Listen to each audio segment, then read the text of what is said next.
Assalamualaikum dan salam sejahtera. Saya Ufairah Al-Abidah binti Abdul Ghaffar daripada Sekolah Kebangsaan Sungai Arah akan membaca buku yang bertajuk Persembahannya Randai.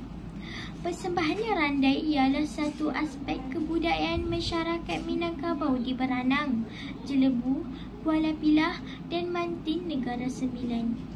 Randai berasal daripada perkataan merandai yang bermaksud mengarang atau melingkar suatu kawasan lapang.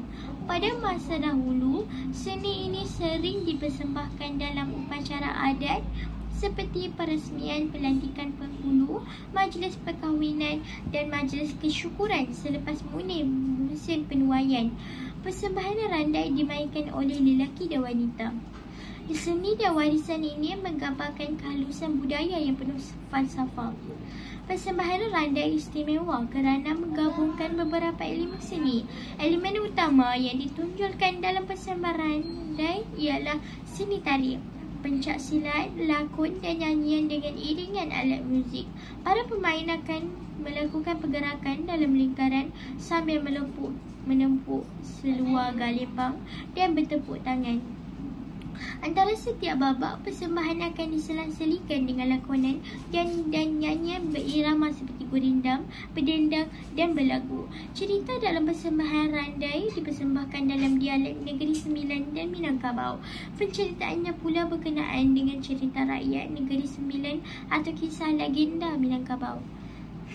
Keistimewaan yang ditonjolkan ini menunjukkan nilai estetika yang tinggi dalam persembahan. Persembahan randai diiringi alunan muzik tradisional seperti ensemble cekilempong iaitu bonang, gendang, jido, salung dan bansi. Selain alunan muzik, persembahan randai banyak diselipkan dengan kisah bunyi tepukan paha atau pakaian. Jeritan seperti hip atau tih oleh pemain randai merancangkan persembahan ini lagi. Pada pendapat kamu, bagaimanakah golongan muda dapat menghayati keunikan alunan muzik tradisional?